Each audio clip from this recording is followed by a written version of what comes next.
કેમ છો વિદ્યાર્થી મિત્રો? સૌ કુશળ હશો? આપણે અગાઉના વિવિધ વિડીયોમાં ધોરણ 12 કોમર્સ વાણિજ્ય વ્યવસ્થા અને સંચાલન વિષયના પ્રથમ ચેપ્ટરના વિસ્તૃત પ્રશ્નો આપણે ભણ્યા. હવે આપણે ભણવાના છે આ વિડીયો દ્વારા આ પાઠના મુદ્દાસર પ્રશ્નો કે જે 3 માર્કમાં ટૂંકનોંધ સ્વરૂપે પૂછાય છે. અહીંયા આપ જોઈ શકો છો સ્ક્રીનમાં એક સૂચના આપેલી છે કે દરેક વિસ્તૃત પ્રશ્ન જે આપણે અગાઉના વિડીયો લેક્ચરમાં ભણી ગયા છીએ એના મુદ્દાઓ મુદ્દાસર પ્રશ્ન તરીકે પૂછાઈ પણ શકે. એને મેં પણ દરેક વિડીયો વખતે આપને માહિતી આપેલી છે કે કયા કયા મુદ્દાઓ કયા કયા ટોપિકો મુદ્દાસર પ્રશ્ન તરીકે પૂછાઈ શકે. તો અહીંયા મેં એક વસ્તુ કરી છે કે અગાઉ વિસ્તૃત પ્રશ્નોમાં જે મુદ્દાઓ મેં તમને ટાંકીને સમજાવ્યા છે કે આ મુદ્દાઓ 3 માર્કમાં પૂછાઈ શકે, એ સિવાયના જે નવા મુદ્દા બાકી રહ્યા છે એને આપણે અહીંયા ભણવાના છે. એ પહેલાં આપ સૌને વિનંતી છે કે આ ચેનલને વધુમાં વધુ સબસ્ક્રાઈબ કરો, લાઇક કરો અને શેર કરો. તો આપણે આગળ વધીએ છીએ આપણા પ્રશ્ન ઉપર. મુદ્દાસર પ્રશ્નો તમે જોઈ શકો છો સ્ક્રીન પર. સૌથી પહેલો સવાલ છે, વ્યવસાયનો અર્થ આપી તેના લક્ષણો સમજાવો. આપ સૌ જાણો છો કે આ પ્રશ્ન 11મા ધોરણમાં પહેલા જ પ્રકરણમાં આપે ભણેલો છે, પરંતુ અહીંયા સંચાલનની સાપેક્ષમાં વ્યવસાયને સમજાવાયું છે એટલે અહીંયા વ્યવસાયનો પ્રશ્ન ભણવો જરૂરી છે. અગત્યતા ઓછી છે આ પ્રશ્નની, પરંતુ સંચાલન વ્યવસાય તરીકે મુદ્દા ઉપર વ્યવસાયનો ખ્યાલ મેળવવો જરૂરી છે, એટલે 3 માર્કમાં ટૂંકનોંધ તરીકે કદાચ પૂછાઈ પણ શકે.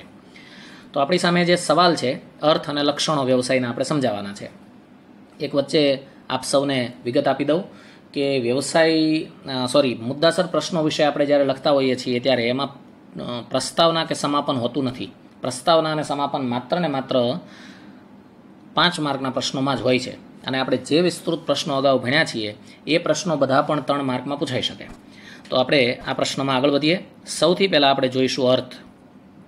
વ્યવસાયનો અર્થ છે કે વિશિષ્ટ જ્ઞાન પ્રાપ્ત કરી તેનો લાભ સમાજને આપી બદલામાં ફી લઈ કરવામાં આવતી આર્થિક પ્રવૃત્તિ એટલે વ્યવસાય. મતલબ કે કોઈ એવો વ્યક્તિ છે કે જે ઘણું બધું ભણે છે, ઘણી બધી ટ્રેનિંગ લે છે, ઘણા બધા સેશનમાંથી પસાર થાય છે અને વિશિષ્ટ જ્ઞાન મેળવે છે, અને એ વિશિષ્ટ જ્ઞાન મેળવ્યા પછી એનો લાભ એ સમાજને આપે છે અને બદલામાં સમાજ પાસેથી ફી રૂપે વળતર લે છે, એટલે એની આર્થિક પ્રવૃત્તિ વ્યવસાય કહેવાય. ઉદાહરણ તરીકે ડૉક્ટરનું કામ છે, વકીલનું કામ છે, પ્લમ્બરનું કામ છે, આ વ્યવસાય છે. એ લોકોએ ઘણી મહેનત કરીને વિશિષ્ટ જ્ઞાન મેળવેલું હોય છે અને એમની પાસે એનું એ જ્ઞાન છે, એનો લાભ એ સમાજને આપે છે અને બદલામાં એ ફી લે છે, વળતર લે છે, તો એની આર્થિક પ્રવૃત્તિ વ્યવસાય છે. તો આ રીતે વ્યવસાયની વ્યાખ્યા થઈ. વિશિષ્ટ જ્ઞાન પ્રાપ્ત કરી એનો લાભ સમાજને આપી બદલામાં ફી લઈ કરવામાં આવતી આર્થિક પ્રવૃત્તિ એટલે વ્યવસાય. હવે આપણે એના લક્ષણો જોઈએ 1 by 1. તો સૌથી પહેલું લક્ષણ છે વિશિષ્ટ પ્રકારના જ્ઞાનની જરૂર. વ્યવસાય કરવો હોય તો વિશિષ્ટ પ્રમાણે જ્ઞાન જોઈએ. જેવા પ્રકારનો વ્યવસાય એવા પ્રકારનું એનું જ્ઞાન જરૂરી છે. જેમ કે કોઈએ વકીલાતનો વ્યવસાય કરવો છે તો LLB નામની ડિગ્રીની જરૂર પડે છે. ડૉક્ટરનો વ્યવસાય કરવો છે તો MBBS, MD, MS વગેરે જ્ઞાનની જરૂર પડે છે. પછીનું લક્ષણ છે જ્ઞાનમાં વૃદ્ધિ અને સંશોધન. વ્યવસાયમાં સતત નવું જ્ઞાન અને સંશોધન કાર્ય થતું હોય છે. મતલબ કે જે વ્યક્તિ જે વ્યવસાય કરે છે એમાં સતત નવું જ્ઞાન એ મેળવતો હોય છે, સંશોધનો વિશે જાણતો હોય છે, પોતે પણ સંશોધનો કરતો હોય છે, કારણ કે એના દ્વારા એ અપડેટ રહે છે અને એના જ્ઞાનમાં એ વધારો થતો હોય છે. પછીનું લક્ષણ છે વ્યવસાયી મંડળો. જે વ્યવસાય છે એ વ્યવસાયના લોકોનું એક મંડળ બનેલું હોય છે. જેમ કે ડૉક્ટરો હોય તો ડૉક્ટરોનું મંડળ છે, જેને આપણે ડૉક્ટર મંડળ કહીએ. એવી જ રીતના વકીલોનું પણ મંડળ છે, જેને આપણે બાર એસોસિએશન કહીએ. તો દરેક વ્યવસાયના વ્યવસાયી મંડળો હોય છે. પછીનો મુદ્દો છે આચાર સંહિતાનું પાલન. આચાર સંહિતા એટલે શું? તો સમગ્ર સમૂહને લાગુ પડે એવા બનાવેલા નિયમો, જેને આચાર સંહિતા કહેવાય છે, અને એ સમૂહના તમામ સભ્યોએ પાળવા ફરજિયાત હોય છે. તો અહીંયા દરેક વ્યવસાયી મંડળો માટે પણ આચાર સંહિતા હોય છે. એ વ્યવસાયના બધા જ સભ્યોને એ આચાર સંહિતા લાગુ પડે છે અને બધા સભ્યોએ એનું પાલન કરવું ફરજિયાત હોય છે. ઉદાહરણ સાથે સમજીએ તો ડૉક્ટર છે તો એણે ઓપરેશન કરતાં પહેલાં એનેસ્થેસિયા આપવું એ નિયમ છે. ઓપરેશન માટેના જંતુમુક્ત સાધનો જ વાપરવા એ નિયમ છે. એપ્રોન પહેરવું એ નિયમ છે. તો આ બધું એક ભાગ છે આચાર સંહિતા તરીકે. એવી જ રીતના વકીલાતના વ્યવસાયમાં તો કે કોર્ટની અંદર જ્યારે પણ કેસ લડવા વકીલ જાય છે ત્યારે એણે કાળો કોટ પહેરવો ફરજિયાત છે. તો આ બધી આચાર સંહિતા છે અને નિયમોનું પાલન કરવું દરેક સભ્ય માટે ફરજિયાત હોય છે. પછીનો મુદ્દો છે નૈતિક જવાબદારી. જે વ્યક્તિ જે વ્યવસાય કરે છે વ્યવસાય પ્રત્યે એની જવાબદારી નૈતિક હોય છે, નિષ્ઠાપૂર્વક હોય છે. જેમ કે ડૉક્ટર છે કોઈ ઓપરેશન કરવા જાય છે તો એ સમયે એની નૈતિક જવાબદારી બને છે કે ઓપરેશન સક્સેસફુલ થાય અને એ પૂરેપૂરો પ્રયત્ન કરે. એવી જ રીતના વકીલ કોઈ કેસ હાથમાં લે છે તો એ નૈતિકતા દર્શાવે જ તે કે એમાં કોઈ પણ ભોગે સફળતા મેળવવી. પછી પરિણામ ઉલટા આવે તો એ વાત અલગ છે, પણ એ નૈતિકતા પોતાના વ્યવસાય પ્રત્યે રાખતા હોય છે. તો વ્યવસાયમાં નૈતિક જવાબદારી મહત્વપૂર્ણ બાબત હોવાથી જે તે વ્યવસાયિક વ્યક્તિ પોતાના વ્યવસાય પ્રત્યે નિષ્ઠાવાન રહી નૈતિક જવાબદારી અદા કરે એ જરૂરી છે.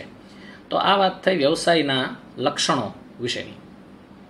હવે આપણે જોવાના છીએ મુદ્દાસર પ્રશ્ન નંબર 2, જેમાં છે નાણાકીય સંચાલનનો અર્થ આપી તેના કાર્યો જણાવો. આપણે અગાઉ સમજી ગયા છીએ કે સંચાલન 4 વિભાગમાં વહેંચાયેલું છે. એ દરેકને કાર્ય વિસ્તાર તરીકે ઓળખવામાં આવે છે, જેમાં બજાર સંચાલન, માનવ સંસાધન સંચાલન, ઉત્પાદન સંચાલન અને નાણાં સંચાલન છે. એ પૈકી આપણે વિસ્તૃત પ્રશ્નોમાં માનવ સંસાધન સંચાલન અને બજાર સંચાલનનો ખ્યાલ મેળવ્યો. અત્યારે આપણે જોવાનું છે આ પ્રશ્ન દ્વારા નાણાકીય સંચાલનનો અર્થ અને તેના કાર્યો વિશે. સૌથી પહેલાં અર્થ જોઈએ કે ધંધામાં જરૂરી સમયે જરૂરી નાણાં મેળવવા અને એનો કાર્યક્ષમ ઉપયોગ કરવો અને થતી કમાણીની યોગ્ય વહેંચણી કરવી એટલે નાણાકીય સંચાલન. મતલબ ધંધામાં સમજો કે જાન્યુઆરી મહિનામાં 1 કરોડની જરૂર છે, તો એ જરૂરી સમય થયો. જરૂરી નાણાં 1 કરોડ થયા. જાન્યુઆરી મહિનો જરૂરી સમય છે, 1 કરોડ રૂપિયા જરૂરી નાણાં છે, એ જાન્યુઆરીમાં જ મેળવી લેવા અને એનો ધંધામાં એ રીતે ઉપયોગ કરવો કે કરોડમાંથી 2 કરોડ 3 કરોડ 5 કરોડ થાય, તો એ કાર્યક્ષમ ઉપયોગ કર્યો કહેવાય. હવે જે કરોડ રૂપિયાનો ઉપયોગ કર્યો અને સામે 3 કરોડ રૂપિયાની કમાણી થઈ, તો 2 કરોડ જે વધારાની રકમ મળી છે કરોડના આધારે, એ કમાણી કહેવાય. અને એ કમાણીને કેટલી ડિવિડન્ડમાં નાખવી, કેટલી અનામત ભંડોળમાં નાખવી, એ બધું ડિવિડેશન કરવું, મતલબ વહેંચણી કરવી એટલે નાણાકીય સંચાલન. તો ટૂંકમાં વ્યાખ્યા એવી બને છે કે ધંધામાં જરૂરી સમયે જરૂરી નાણાં મેળવવા, એનો યોગ્ય કાર્યક્ષમ ઉપયોગ કરવો અને પછી જે કમાણી થાય એની યોગ્ય વહેંચણી કરવી, આટલી પ્રવૃત્તિ નાણાં સંચાલનનો ભાગ છે. અને નાણાં સંચાલન વિશે આપણે આગળ 8મા 9મા પાઠમાં વિગતવાર પાછા સમજવાના પણ છીએ. હવે આપણે ભણીએ છીએ નાણાં સંચાલનના મહત્વ રજૂ કરતા મુદ્દાઓ. આ એટલું મહત્વ છે ને, એ 2 માર્કમાં પૂછાઈ શકે. સૌથી પહેલો પોઈન્ટ છે કે નાણું ધંધા માટે રક્ત સમાન છે. આપણા શરીરમાં રક્ત છે ને એની હેરફેર શરૂ છે એટલે આપણે હૃદય ધબકતું રહે છે અને આપણે જીવિત છીએ. સેમ ધંધામાં નાણાંની આવન જાવન શરૂ રહે છે ને એટલે ધંધો ધબકતો રહે છે. એટલે ધંધા માટે નાણું રક્ત સમાન છે. બીજું, ધંધાની કોઈ પ્રવૃત્તિ નાણાં વગર શક્ય નથી. નાનામાં નાની ટાંકણી માંગવી હોય કે ત્યાંથી મોટા યંત્ર ખરીદવા હોય, નાણું જોઈએ. કર્મચારીને ટકાવવા નાણું જોઈએ. એડવર્ટાઇઝમેન્ટ માટે નાણું જોઈએ. વ્યવસ્થા તંત્ર ગોઠવવા નાણું જોઈએ. ટૂંકમાં તમામ પગલે નાણાંની જરૂર પડે છે. ધંધાની સ્થાપના હોય, વિકાસ હોય, વિસ્તરણ હોય, આધુનિકીકરણ હોય, દરેક બાબતમાં નાણું જરૂરી છે. ટૂંકમાં નાણાં વગર ધંધો ચાલે નહીં. આ એના મહત્વ રજૂ કરતું એક વાક્ય છે ખાલી. હવે આપણે જોઈએ છીએ નાણાં સંચાલકના કાર્યો. જે વ્યક્તિ નાણાકીય સંચાલન સંભાળે છે એણે કેવા કેવા કાર્યો કરવાના થાય છે એનો આપણે ટૂંકમાં ખ્યાલ અહીંયા મેળવવાના છીએ. સૌથી પહેલો મુદ્દો છે નાણાંની જરૂરિયાતો અંદાજવી. નાણાં સંચાલક સૌથી પહેલાં ધંધાકીય બધી જ બાબતોનો અભ્યાસ કરી જરૂરિયાત અંદાજે છે કે ભાઈ આટલા રૂપિયાની જરૂર પડશે.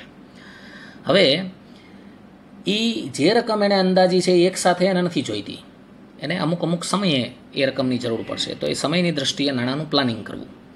પછી વિવિધ પ્રકારના અંદાજપત્ર બનાવવા, ખરીદીને લગતું, ઉત્પાદનને લગતું, વેચાણને લગતું. પછી અંદાજપત્રોને ભેગા કરીને સમગ્રતયા અંદાજપત્ર બનાવવું. ઉપરાંત આવકની ફાળવણી કરવી, મતલબ કે જે નાણું મેળવ્યું છે એને ફાળવવું કે કયા વિભાગને કેટલું કેટલું નાણું આપવું જરૂરી છે. આ ઉપરાંત મૂડી માળખાનો વિચાર કરવો. હવે તમને અહીંયા એક વિગત આપી દઉં. મૂડી માળખું આપણે 8મા પ્રકરણમાં ભણવાના છીએ. 4 પ્રકારનું હોય છે. એકલું ઇક્વિટી શેરવાળું, ઇક્વિટી અને પ્રેફરન્સ શેરવાળું, ઇક્વિટી પ્રેફરન્સ અને ડિબેન્ચરવાળું અને ઇક્વિટી અને ડિબેન્ચરવાળું. તો આમાંથી કયા પ્રકારનું મૂડી માળખું રાખવું? કારણ કે જે મૂડી માળખું રખાય એ પ્રમાણે નાણાં પ્રાપ્ત કરી શકાય. પછીનું કાર્ય છે નાણાં મેળવવા માટે કાર્યવાહી કરવી. એની માટે વિજ્ઞાપન પત્ર છાપવું પડે, લોકોને જાણ કરવી પડે, આખો એજન્ડા સમજાવવો પડે. પછી લોકો બેંક દ્વારા નાણાં આપે છે તો આખી કાર્યવાહી કરવી. એની માટે બેંકમાં ખાતું પણ ખોલાવવું પડે, શેર બહાર પાડવા, ડિબેન્ચર બહાર પાડવા જેવી વિધિઓ પણ કરવી પડે. હવે જે નાણાં મળે છે એનો યોગ્ય ઉપયોગ થાય એ જોવું. મતલબ કે મળેલા નાણાં છે એ કમાણી કરવા માટે થઈને છે, નહીં કે ગુમાવવા માટે થઈને છે. રોકાણકારોએ ધંધાકીય એકમમાં વિશ્વાસ રાખીને એ નાણાં આપ્યા હોય છે. તો એનો યોગ્ય ઉપયોગ થાય એ જોવું, એની માટે અંકુશની વ્યવસ્થા કરવી. પછી નાણાકીય નીતિ નક્કી કરવી કે કયું નાણું ક્યાં, ક્યારે, કેમ, કેટલું વાપરવું, એ બધી બાબતો નાણાકીય નીતિનો ભાગ છે. ઉપરાંત કરવેરાનું આયોજન કરવું, આ પણ નાણાં સંચાલકના હિસ્સામાં આવતું કામ છે કે ભાઈ કરવેરો કેટલો કેટલો ભરવો, ક્યારે ક્યારે ભરવો. પછી છે અસ્કયામતોની વ્યવસ્થા કરવી. અસ્કયામતો મતલબ મિલકતો. નાણાં સંચાલક છે એ જ નાણાકીય સ્થિતિને ધ્યાનમાં રાખી અને મિલકતોની વ્યવસ્થા કરતા હોય છે. તો આ થઈ વાત નાણાકીય સંચાલનના કાર્યો વિશેની. હવે આપણે જઈ રહ્યા છીએ મુદ્દાસર પ્રશ્ન નંબર 3માં, જે છે ઉત્પાદન સંચાલનનો અર્થ આપી તેના કાર્યો જણાવો. હવે મેં હમણાં જ આપને વાત કરી એમ કે કુલ 4 સંચાલનના કાર્ય વિસ્તારો છે. એમાં આપણે 3 વિષય ભણી ગયા: બજાર સંચાલન, માનવ સંસાધન સંચાલન અને નાણાં સંચાલન વિશે. હવે આપણે અહીંયા માહિતી મેળવીએ છીએ ઉત્પાદન સંચાલન વિશે. સૌથી પહેલાં એનો અર્થ જોઈએ તો કે ઉત્પાદનનું આયોજન કરવું, કાર્યક્રમ નક્કી કરવો, સંકલન સાધવું, દોરવણી આપવી, અંકુશ રાખવો, આ સમગ્ર પ્રક્રિયા એટલે ઉત્પાદન સંચાલન. મતલબ કે શેનું ઉત્પાદન કરવાનું છે બજાર સંચાલક નક્કી કરી દે છે, પણ હવે જેનું ઉત્પાદન કરવાનું છે એનું ઉત્પાદન અંગે આખું આયોજન બનાવવું પડે, કાર્યક્રમ નક્કી કરવો પડે, કામ કરનારા વચ્ચે સંકલન રાખવું પડે, અને દોરવણી આપતી રહેવી પડે, અને બધા વ્યવસ્થિત આયોજનબદ્ધ કામ કરતા રહે એવો અંકુશ રાખવો પડે. આ આખી પ્રક્રિયા એટલે ઉત્પાદન સંચાલન. તો હવે ઉત્પાદન સંચાલનના આપણે કાર્યો જોઈએ. સૌથી પહેલું કાર્ય છે ઉત્પાદનનું આયોજન કરવું, કે ભાઈ જે વસ્તુનું ઉત્પાદન કરવાનું છે એ અંગે બધી જ વિચારણા કરી લેવી, એ ઉત્પાદનનું આયોજન છે. પછી ઉત્પાદન લક્ષી સંશોધન કરવું કે આવું ઉત્પાદન કોઈ બીજા કરે છે, કઈ રીતે કરે છે, શું એને ફેસિલિટીઓ જોઈએ છીએ, કઈ સાધન સામગ્રીની જરૂર પડે છે, અથવા તો કોઈ આવું નથી કરતા તો આપણે જે કરવા માંગીએ છીએ એમાં શું શું જોઈશે, આ બધું ઉત્પાદન સંશોધનનો ભાગ છે. પછી વસ્તુ વિકાસ. વસ્તુ વિકાસ એટલે જે વસ્તુનું ઉત્પાદન થઈ રહ્યું છે એની નવી આવૃત્તિ આપણે ભવિષ્યમાં કઈ માર્કેટમાં મૂકવાની છે. ઉદાહરણ તરીકે સૌથી પહેલાં હીરો હોન્ડાનું સ્પ્લેન્ડર આવ્યું, પછી એણે એમાં વસ્તુ વિકાસ કરીને સ્પ્લેન્ડર પ્લસ મૂક્યું, પછી એમાં વસ્તુ વિકાસ કરીને સ્પ્લેન્ડર પ્રો મૂક્યું. તો આ રીતે વસ્તુ વિકાસ પણ ઉત્પાદન સંચાલકે વિચારવાની હોય છે. એવી જ રીતે પેદાશ મિશ્રની પસંદગી કરવી, કે પ્રોડક્ટ બનાવવામાં કઈ કઈ વસ્તુઓ જોઈશે, એ પેદાશ બધી મિશ્ર નક્કી કરવી. પછીનું કાર્ય છે ઉત્પાદન સંચાલકનું ટેકનોલોજી તેમજ યંત્રોની પસંદગી કરવી, કે કઈ ટેકનોલોજીથી આપણે બનાવશું, જૂની પુરાણી યા તો આધુનિક. આધુનિક લે તો પાછી કેટલો ખર્ચ થાય છે, એમાં કેવા કેવા યંત્રો જોઈશે, આ બધું પણ ઉત્પાદન સંચાલકે વિચારવાનું હોય છે. પછી ધંધાનું સ્થાન પસંદ કરવું. દાખલા તરીકે લોખંડ ઉદ્યોગ કોઈ સ્થાપતું હોય તો આજુબાજુમાં પાણીના સ્ત્રોત અખૂટ હોય એવી જગ્યા જરૂરી છે, તો એણે નદી કિનારે આ વ્યવસાય સ્થાપવો પડે, તો એ ધંધાના સ્થાનની પસંદગી કરવી. પછી જે ધંધાનું સ્થાન છે એમાં બધા યંત્રો ક્યાં ક્યાં કામ ગોઠવવા, યંત્રો વિન્યાસ જેને કહેવાય, એનો નિર્ણય પણ ઉત્પાદન સંચાલકે કરવાનો હોય છે. માલ સામગ્રી અને ઉત્પાદન માટે કેટલી કેટલી જરૂરિયાત રહેશે એનો અંદાજ પણ ઉત્પાદન સંચાલકે મેળવવાનો હોય છે. ઉત્પાદન પ્રક્રિયા ચાલુ હોય ત્યારે ઉત્પાદન પ્રક્રિયામાં એક કન્ટિન્યુટી જળવાય એવી રીતનું ઉત્પાદન અંકુશ રાખવાનું કામ પણ ઉત્પાદન સંચાલકે કરવાનું હોય છે. ગુણવત્તા મેન્ટેન થવી ખૂબ જરૂરી છે. જો વસ્તુની ગુણવત્તા નબળી પડશે તો કામ સારી રીતે થઈ શકશે, ધંધાની પ્રતિષ્ઠા પણ માર્કેટની અંદર ખોરવાય. તો ગુણવત્તા જળવાઈ રહેવું અંકુશ રાખવાનું કામ પણ ઉત્પાદન સંચાલકે કરવાનું હોય છે. હવે ઉત્પાદન પ્રોસેસમાં જે ખર્ચ થાય છે બને એટલું કંટ્રોલ કરવાનો હોય છે, જેથી ઉત્પાદનની પડતર નીચી આવે અને ઉત્પાદકતા વધે, એ પણ પગલું એને ધ્યાનમાં લેવાનું હોય છે, અને ઉત્પાદકતા જળવાઈ રહે એ પણ ઉત્પાદન સંચાલકે જોવાનું હોય છે. ઉત્પાદનમાં વૈવિધ્યીકરણ અને સરળીકરણ દાખલ કરવું. ઉત્પાદન કઈ રીતે વિવિધ બને, ઉપરાંત કઈ રીતે ઇઝી પ્રોસેસથી ઉત્પાદન થાય, એ એને નિરીક્ષણ કરીને એમાં ફેરફાર કરવા પડે છે. તો આ પણ ઉત્પાદન સંચાલકનું કાર્ય છે. તો આટલી વાત છે ઉત્પાદન સંચાલન વિશેની. હવે પછીના વિડીયોમાં આપણે જ્યારે મળશું ત્યારે અહીંયા તમે સ્ક્રીન પર જુઓ છો એમ ટૂંક જવાબી પ્રશ્નો જે 2 માર્કમાં પૂછાય એની વિશે આપણે ભણવાના હશું. આ મુદ્દાસર પ્રશ્નો આપ વારંવાર સાંભળી અને સહજતાથી સમજી શકશો એવી અપેક્ષા રાખું છું. Thank you very much.